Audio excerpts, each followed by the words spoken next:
On the situation in Mozambique, I'm joined now by Acting International Relations Minister Thoko Didiza. Minister, thank you so much for your time. Just give us more details about who is on this plane that has just landed in KwaZulu-Natal. Thank you very much, Sally and the listeners. As indicated, the 6 South Africans that have come back are actually South Africans who were in Mozambique, who were affected by what has happened in Palma. And the addition is actually the body of Adrianelle, who we had also to come back with, as arrangements have been made with the families. I just also want to indicate that as part of the work of DIRCO is to provide consular services which will assist families of those who have been affected in what has happened in Mozambique in terms of the attacks that were carried out in Palma.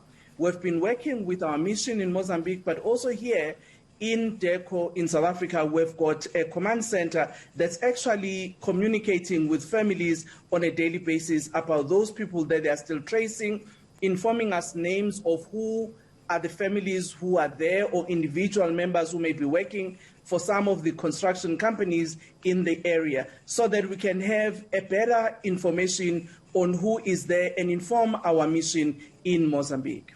So officially so far, 1 South African has died, and that, of course, sadly, is Adrianelle.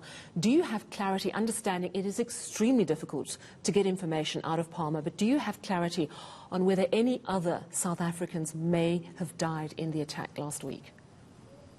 At the moment, we've only had confirmation of Mr. Adrianelle, who have been one of those who have lost in that conflict. We have not received any other names so far. All right. How many South Africans have been repatriated so far? Well, if I can say, we've heard that about 40 of those have been repatriated. And as you know, that some of the companies have been sending their own flights to actually bring their workers who have been affected in the conflict. We have brought 6+1 body. Right. Do you have any idea of how many missing South Africans there are currently in and around the Palma area? Well, the number at the moment that the embassy has, the mission in Mozambique, our embassy has been given, is between 10 to 15 who they are still trying to account for. We haven't actually got the exact number of how many South Africans are still missing in that area. All right. And how many are still waiting repatriation? Obviously, some are still missing, but some, I would imagine, have made contact and are waiting to get home. I must indicate that the 40 that I'm referring to are the ones that have confirmed. I see. And as you know, this is a moving story. So others will be contacting our mission, and we will be assisting them with documentation, those that require, because in the attacks, some of them might have lost important documents such as your passports, and we've been working very well with the Department of Home Affairs to make sure that they assist them with documentation that will enable them to take flight and come back home. I understand. So 10 to 15 South Africans in that area that you're still concerned about that seem to be missing. Do you have any latest information on what actually is happening in Palma? At the moment, we don't yet have the exact information of what is happening in Palma right now. Is the South African government considering getting involved militarily? We have an odd situation where we have private security companies involved in airlifting South Africans out of Palma, trying to protect people in the area. But the South African government, obviously this is a government-to-government issue, not yet involved. Would you be in favour of getting involved if asked to do so, either by the AU or SADC or the UN? I must say that this matter is actually a member that SADC is alive to, and it's engaging with the Mozambican government to see how best that matter can be handled. At the moment, I wouldn't actually be emphatic as to say what would be the South African stance in that regard.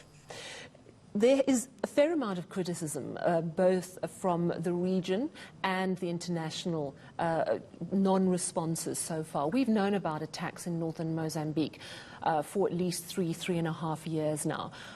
Do you think that it's a failure of international diplomacy that it has come to this such a brutal attack before we're seeing the international community sitting up and taking notice? wouldn't say necessarily it has been a failure of international diplomacy. And as I indicated, that SADC, particularly in our region, as well as the African Union, have been seized with the matter of what is happening in and around Mozambique, as it has been in a number of other countries in the continent where there have been conflict. And you would appreciate that last year, for instance, one of the decisions in terms of the focus for the year that the African Union had actually undertaken to address was to look at how we actually deal with the issues of conflict, silencing the gun, as it were. So these matters are dealt with at an African Union level, at a SADC level, but also at a member state level and even in the global community. Minister, could you give us clarity on any more mercy flights on the part of the South African government? Are they going to happen? Are there more planned? Are you able to give us more information? For now, as I've indicated, we've had the South African Air Force that has done the evacuation of the 6 people, but as well as the body. And as the more information comes in terms of what more we may need to do in terms of evacuating more of our citizens, we'll be able to inform you accordingly. Well, thank you so much for talking to us this evening. Acting International Relations Minister Thoko Didiza there, talking to us the flight from Mozambique carrying 6 South Africans and sadly the body of Adrian Nel, caught up in that conflict in Palma in northern Mozambique, has landed at King Shaka International Airport this afternoon. And of course, we understand from what the minister's telling us is that 10 to 15 South Africans are still unaccounted for in Palma.